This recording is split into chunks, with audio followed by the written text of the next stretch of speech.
Oi, tudo bem? Aqui vamos nós. Paradigma, eis a questão.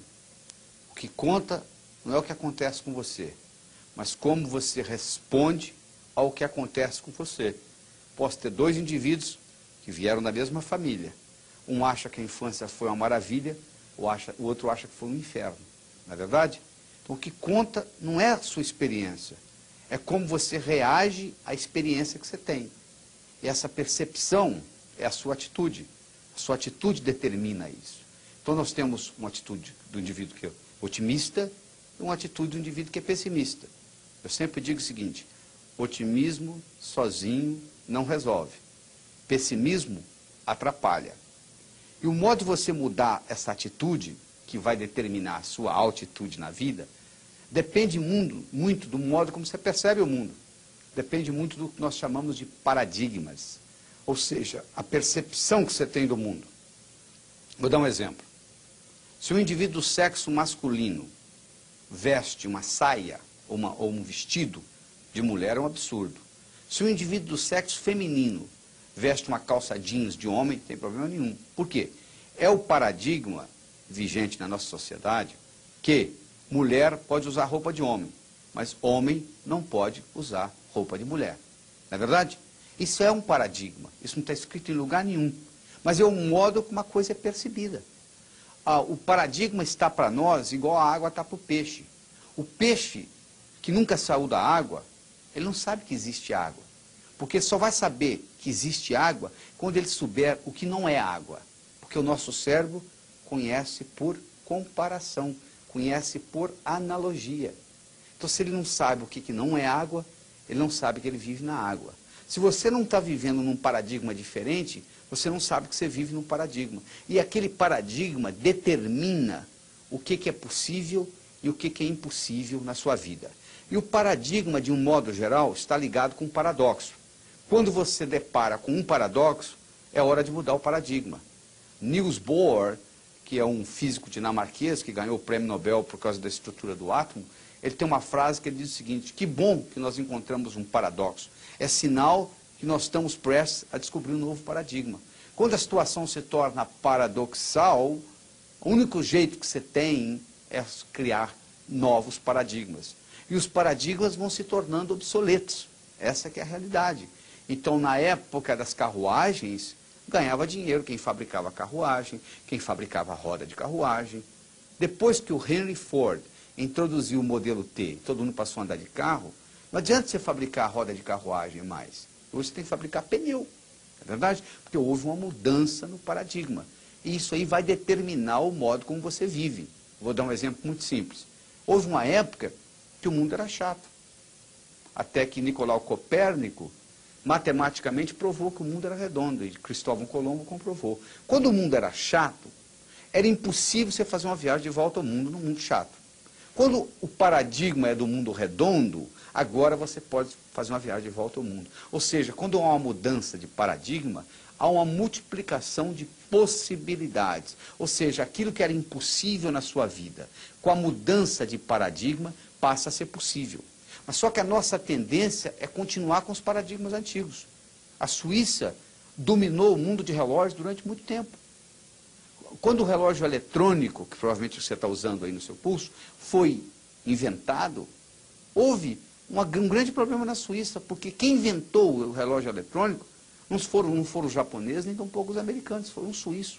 Mas quando o suíço apresentou aquele relógio, que não tinha corda, que não tinha mola mestre, que não tinha rubi, eles disseram: isso não é relógio, guarde isso. E os japoneses, a Seiko, e os americanos, a Texas Instruments, lançaram e tomaram conta do mercado. Os suíços, que dominavam o mundo de relógios, tinham 90% do lucro de relógios no mundo, chegaram a 15%. Eles tinham 65 mil funcionários, chegaram a 15 mil, tiveram que mandar 50 mil relojoeiros embora. Ficaram desempregados, porque houve uma mudança de paradigma. Na sua vida, se você examinar, você vai ver que muitos paradigmas estão mudando.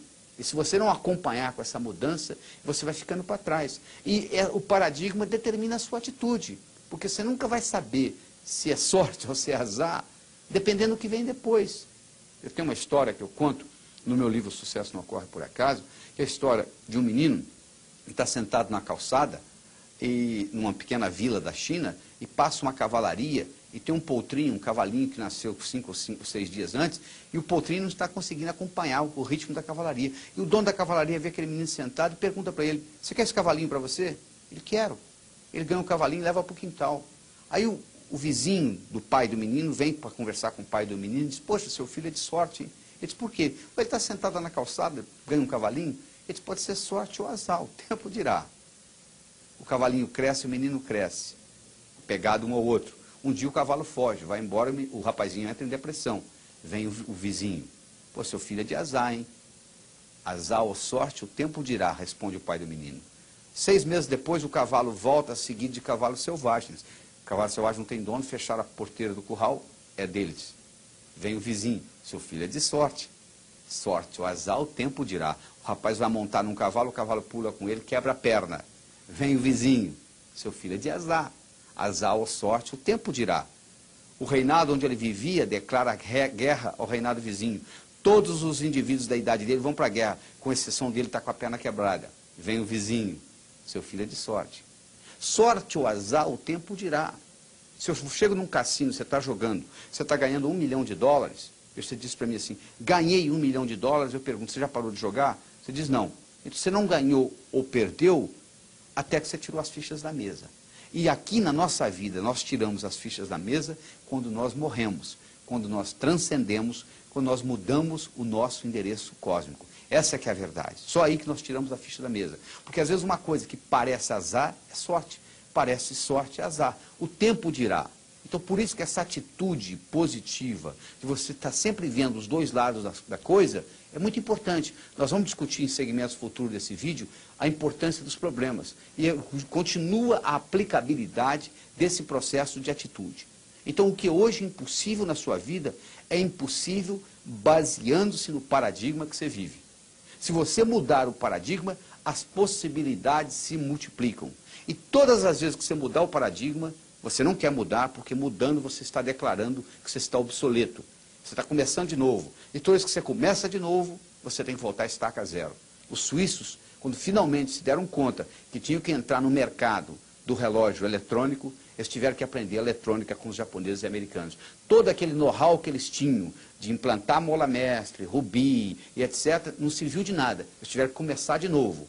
Então você tem que estar preparado para, na hora que você fizer essa mudança, você tem que estar aprendendo novamente. Porque a única vantagem competitiva que nós temos hoje é a habilidade de aprender mais rápido. Porque os paradigmas se mudam com uma velocidade tão grande que o conhecimento que nós temos vai ficando rapidamente obsoleto. Mas existe um ditado do Mark Twain que diz o seguinte: se o único instrumento que você tem é o martelo, todo o problema você pensa que é prego. A nossa tendência é dizer: não, peraí, eu sei como fazer isso. Eu já fiz isso no passado. O meu pai fez assim. Seu pai fez assim, não quer dizer nada. Aquilo pode ter servido na época do seu pai, mas não necessariamente serve nos dias de hoje. Voltamos a conversar.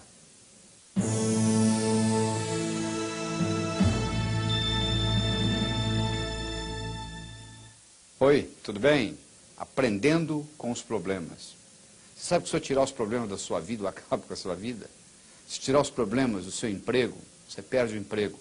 Se eu tirar os problemas da sua família, eu acabo com a sua família. A vida é um problema atrás do outro. O único pessoal que não tem problema é o pessoal que mora no cemitério. Assim mesmo eu tenho minhas dúvidas. O segredo não é você acabar com os problemas. O segredo é como você lidar com os problemas. Porque os problemas nos dão experiência. E isso é que é importante na vida. Depois que você morrer, depois que você transcender, depois que você mudar o seu endereço cósmico, quando você chegar lá do outro lado, eles vão lhe fazer 2 perguntas. Primeira pergunta: o que você aprendeu lá? E segunda pergunta: como que a sua passagem por lá melhorou o planeta Terra? Para você responder a primeira pergunta, o que você aprendeu lá, quando dá tudo certo, você não aprende nada, não é verdade? Quando alguma coisa sai de errado, aí você aprende com o erro. Então os problemas são exatamente isso, as oportunidades de você aprender. Então quando, por exemplo, o filhinho de papai, o pai não deixa o filho ter problema nenhum, o que acontece? Ele não fica preparado para a vida. O pai constrói, o filho mantém, o neto destrói. Você já escutou isso?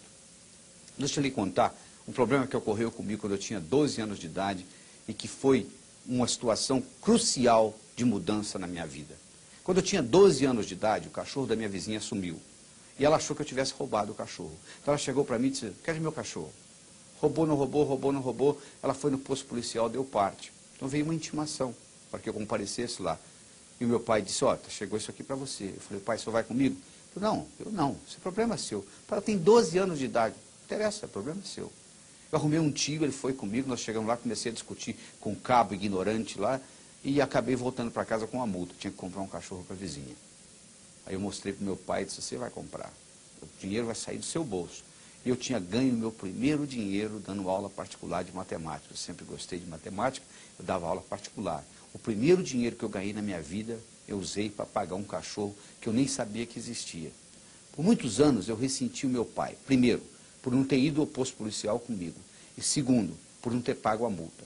Mal sabia eu que aquilo ali era um modo do universo me ensinar. Porque graças ao cachorro da vizinha que sumiu, que eu juro que não tinha nada a ver comigo, graças a isto eu desencadeei um processo onde eu me tornei mais responsável, eu me tornei mais independente. Com 19 anos de idade eu era praticamente financeiramente independente. Então isso alavancou a minha vida. Deixa eu mostrar uma outra experiência interessante do Japão, por exemplo. O Japão, em 1945, Hiroshima, Nagasaki, tudo destruído. Hoje o Japão é a segunda potência do mundo. Quer dizer, um problema que foi a destruição com a bomba atômica foi um incentivo para a reconstrução do Japão. A Alemanha, hoje é a terceira potência do mundo, em 1945, também foi destruída. Então eu quero que você entenda que o problema é um modo de você evoluir. E os problemas que você tem são problemas linguísticos, são problemas de linguagem. Todo problema, quando aparece, ele traz consigo a semente da solução. Você diz, não, o meu problema não é de linguagem, eu tenho um nariz grande. Mas tem índio que cresce o nariz, estica o nariz para ficar bonito. É um problema de linguagem. Essa é a solução. É você entender que é um problema de linguagem que tem solução. Prigogine foi um cientista que nasceu na Rússia e se criou na Bélgica, e hoje ele faz 6 meses na Bélgica, 6 meses no Texas, nos Estados Unidos. Ele ganhou o Prêmio Nobel de Físico-Química. Ele tem uma teoria, a teoria das estruturas dissipativas, onde ele divide os sistemas no mundo em sistema fechado e sistema aberto. O sistema fechado tem entropia com o universo, e o sistema aberto tem sintropia com o universo. E ele usa o verbo to perturb. Ele diz que quando o sistema aberto, como é o cérebro, como é a linguagem, quando é perturbado, das duas uma, ele desintegra ou ele vai para uma escala hierárquica superior. Exemplo, você pega um menino de 14 anos de idade, numa cidadezinha do interior, traz para uma grande metrópole, nos primeiros 6 meses, das duas uma. Ou ele vira um paciente psiquiátrico por causa do estresse, ou ele se adapta à nova cidade, à nova metrópole, e não quer mais voltar para a cidadezinha do interior. Provavelmente isso até aconteceu com você. Você veio de uma cidade menor, estudou numa cidade maior, não quis voltar. Mas para isso acontecer, você teve que passar por aquele momento de transição, por aquele momento de estresse, de adaptação na nova cidade. É para isso que o problema serve, é para perturbar o seu cérebro e permitir que você cresça, que você evolua, que uma uva, uma vez madura, nunca volta a ser verde. Você não volta ao que era. Só que as pessoas, de um modo geral, elas encaram os problemas do seguinte modo. Tem que ter ganhador e tem que ter perdedor. Então a metáfora que eu quero apresentar para você nesse momento é a metáfora seguinte. Você pode ser carpa, você pode ser golfinho, você pode ser tubarão. Quando você é carpa no mundo, é um indivíduo que acha que ele é vítima dos problemas. Ele é vítima da sociedade, o universo é escasso, não tem para ele, ou ele não joga, ou quando ele joga para perder, no máximo atrapalhar alguém ganhar. O tubarão já tem uma mentalidade diferente, apesar do princípio ser o mesmo, o princípio de escassez. Mas o tubarão pensa o seguinte, o universo é um lugar escasso. Só como não tem para todo mundo, eu vou defender o meu. Então ele faz o contrário, ele ganha, só que ele gera o sistema ganha, perde. E o terceiro componente da metáfora é o golfinho, que é um indivíduo que para eu ganhar você não precisa perder, a não ser que você insista. Então eu posso resolver os meus problemas sem criar um problema para você. O golfinho, não sei se você sabe, tem o cérebro mais sofisticado do planeta. O cérebro do golfinho é mais sofisticado que o cérebro humano. Ele é capaz de manter 5 diálogos simultaneamente com os outros golfinhos, assuntos diferentes, a linguagem deles. E um golfinho, quando está estressado, ao invés dele ter breakdowns, ele tem breakthroughs. Ao invés dele ter infarto, ao invés de ter pressão alta, ao invés de ter reumatismo, ele cria. Ele usa a energia do problema para criar. Se você ensina um truque para o golfinho, ele faz o truque, você dá o peixe. Ele faz o truque, você dá o peixe. Ele faz o truque, você dá o peixe. Aí ele faz, você não dá. Ele torna a fazer, você não dá. Ele torna a fazer, você não dá. Ele vai para o fundo da piscina, no lugar onde ele está, e ele cria um truque novo que impulsiona você a dar o peixe para ele. Quer dizer, ele usa aquela energia do estresse para criar. É isso que nós precisamos aprender na nossa sociedade. Porque os problemas não vão diminuir. Cada vez vai ficando mais complexo você viver. A complexidade e a ambiguidade mudaram para a vizinhança e decidiram ficar. Então o que você tem que fazer não é se livrar dos problemas, é você saber utilizar os seus problemas de um modo diferente para que você, utilizando essa energia, você cresça. E com isso, a população, de um modo geral, cresça. Certo? Voltamos a conversar.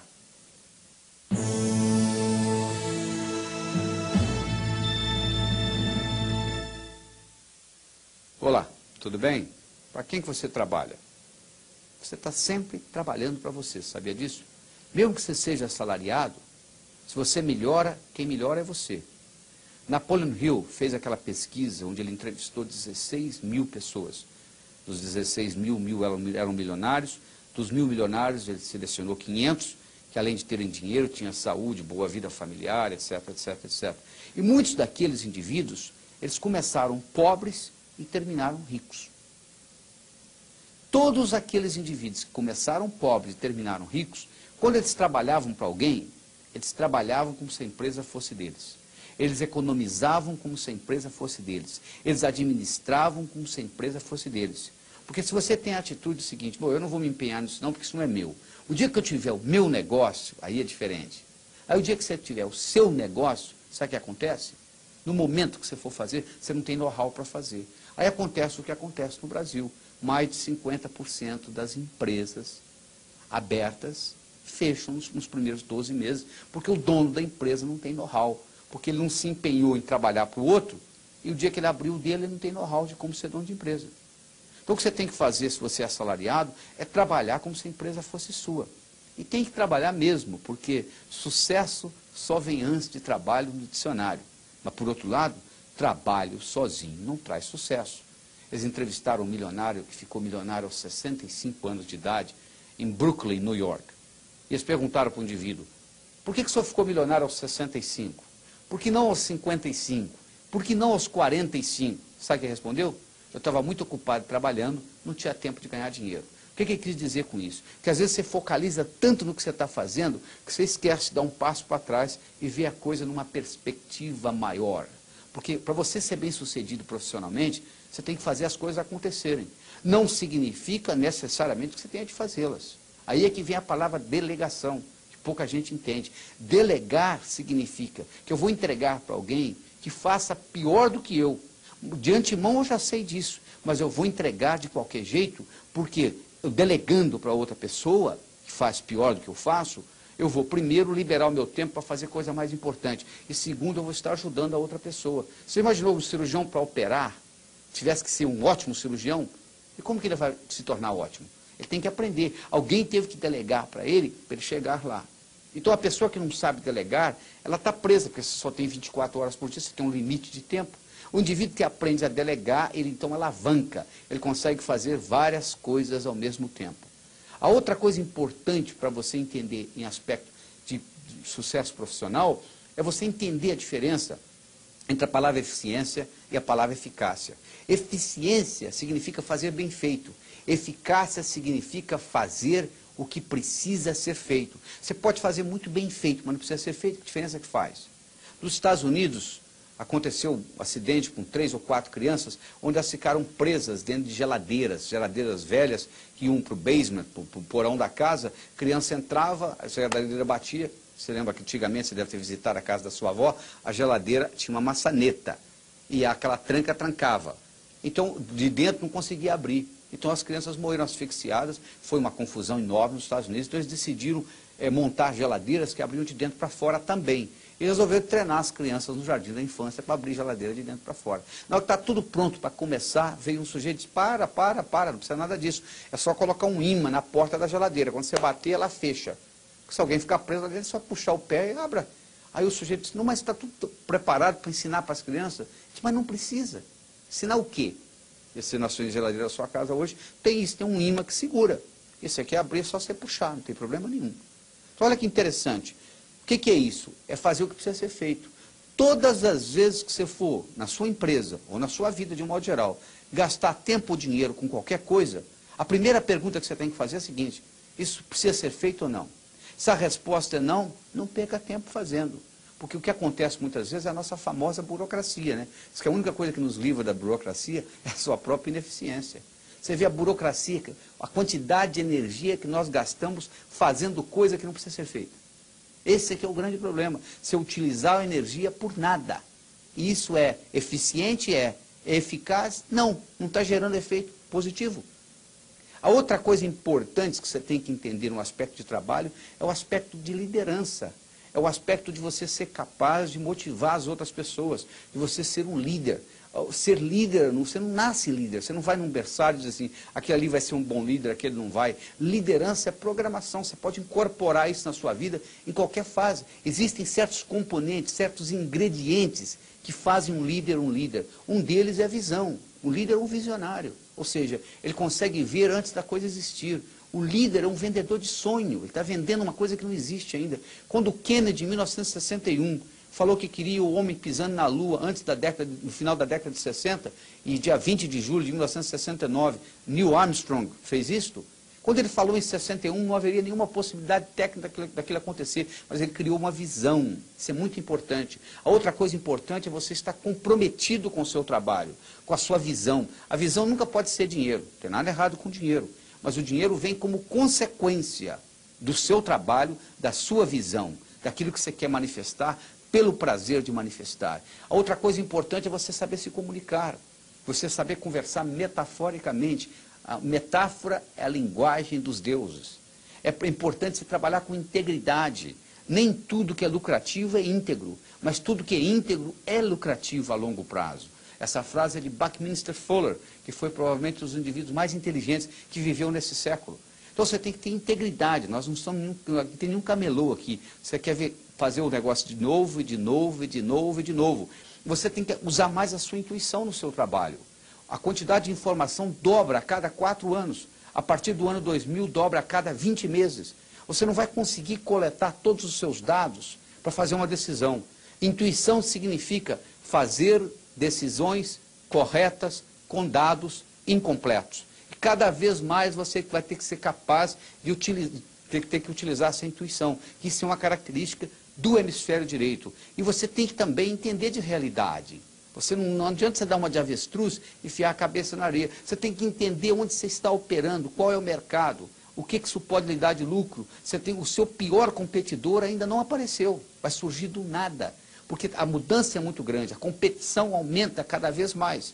Então você não só tem que trabalhar, mas você tem que dar um passo para trás e ver isso de uma forma diferente, de uma forma panorâmica, conseguir antecipar o futuro, trabalhar com excelência, trabalhar com inovação, estar em constante inovação, inovação o tempo todo, mudando, porque muda, o mercado muda, o mercado é dinâmico, ele está sempre em mudança, sempre em mutação. Do mesmo modo que o mercado está em constante mutação, a sua abordagem tem que estar em constante mutação, porque senão vai acontecer o que acontece com a maioria das empresas. Você pega as 500 maiores empresas mundiais em 95, você pega as 500 maiores empresas mundiais em 1960, 2/3 daquelas que eram grandes em 60 não existem mais. O que aconteceu? Elas acreditaram que tinham bastante sucesso, que eram grandes, o paradigma mudou, o mercado mudou, elas não conseguiram fazer nada. Não é verdade? Volto a conversar com você no próximo segmento.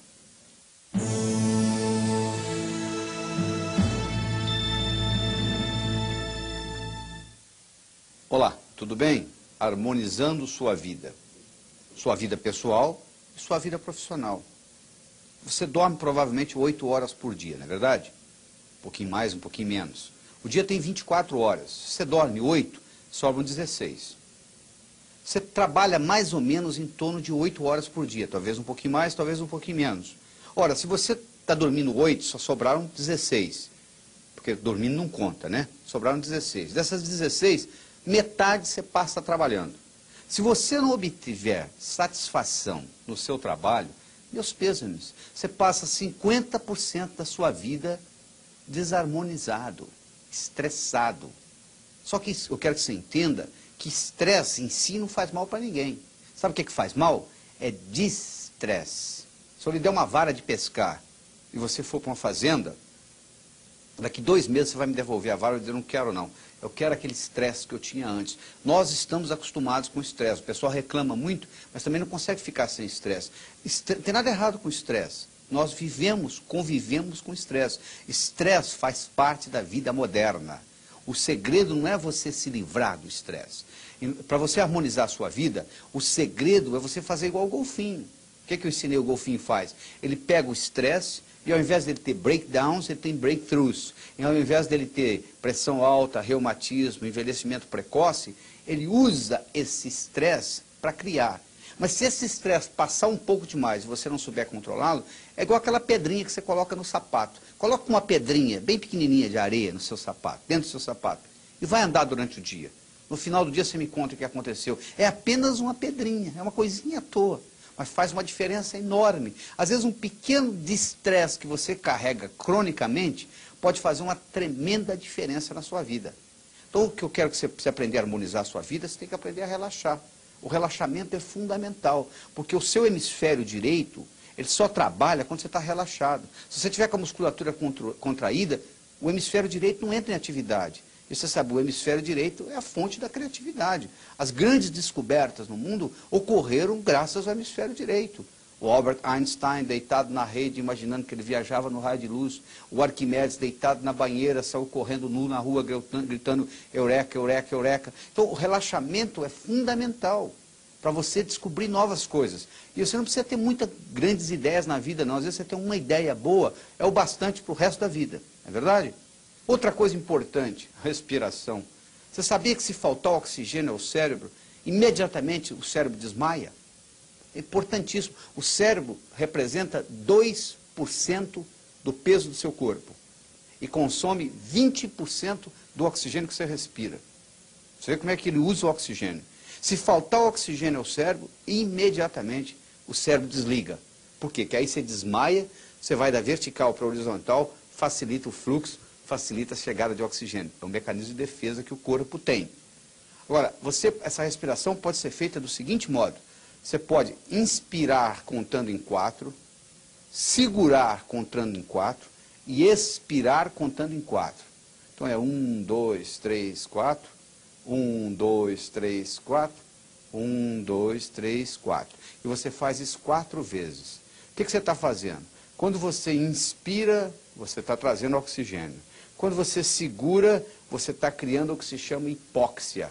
Uma faltazinha de oxigênio que libera uma substância chamada adenosina, que dilata os vasos, e quando você solta e respira de novo, o oxigênio vai em área que não ia antes. Então você está ampliando a sua capacidade mental. Isso leva o quê? 4 segundos, 1 minuto no máximo, 4 segundos cada vez.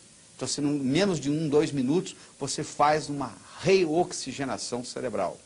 Outra coisa importante na sua harmonização é a sua habilidade de visualizar. Nós já falamos aqui antes que se você visualizar em colorido, tem um impacto muito grande. Pessoas deprimidas pensam em preto e branco. Pessoas apaixonadas pela vida pensam em colorido. Daí que está o fundamento científico, por exemplo, da cromoterapia. A outra importante fator na harmonização da sua vida é o gerenciamento do seu tempo. Se você não consegue gerenciar o seu tempo, você não consegue gerenciar a sua vida. Porque a sua vida, o que ela é? Um tempo. Todos nós nascemos iguais, sabia disso? Nós nascemos nus e temos 24 horas por dia. O que você faz com as 24 horas faz toda a diferença. Tem sujeito que não consegue gerenciar o tempo. Então a primeira coisa que você tem que aprender é a gerenciar o seu tempo. Você tem que saber dar prioridade às coisas importantes, não às coisas urgentes. Tem sujeito que só faz na hora da crise, ou seja, tudo é urgente. Então você tem que ter coisas urgentes e importantes e não importantes. Essas vezes você tem que fazer. Mas o mais importante de tudo é fazer as importantes que não são urgentes. Ou seja, fazer com planejamento. Porque se você falha em planejar, você está planejando em falhar. Essa que é a verdade. Você imagina um sujeito que chegou ao pico do Monte Everest. Você acha que ele chegou lá por acaso e se deu conta que estava lá? Não. Ele planejou anos. Ele colocou energia. Ele cada etapa ele estudou, ele desenhou na mente primeiro. Então, lembrando que eu falei, tudo é criado duas vezes. Primeiro você cria aqui, depois você manifesta aqui. Então, você sabendo fazer isto e harmonizando isso no seu ambiente de trabalho, você pode usar o seu ambiente de trabalho como um mecanismo de transformação. Porque isso é que nós vamos usar hoje, como um mecanismo de transformação. Você usar o seu trabalho para a sua própria evolução. Claro que você vai ganhar dinheiro também com isso. Mas mais importante do que o dinheiro é a sua realização, é a sua autorrealização, enquanto você está contribuindo para a sociedade também. Porque se você só fizer para você e não fizer para a sociedade, é igual mascar um chiclete. Você masca, ele começa a perder o gosto, uma hora você tem que cuspir-lo fora. Você vai ver que um indivíduo que é muito egocêntrico, que é muito egoísta, que só cuida dele, ele não tem satisfação na vida. Chega uma hora que a vida fica cinza para ele, porque ele não está contribuindo para o outro ser. Nós somos animais sociais, nós não vivemos isolados em ilhas, e se o seu vizinho está sofrendo, é problema seu também. Se você vive em parede de meia com alguém, e o telhado do vizinho está pegando fogo, é seu problema também. Não é verdade? Então é importante você harmonizar tudo isto, aprender a trabalhar com relaxamento, aprender a trabalhar com respiração, que facilita a oxigenação, saber gerenciar o seu tempo, fazer tudo de modo ético, porque se você fizer isso sem ética, existe um conflito interno, que você paga um preço.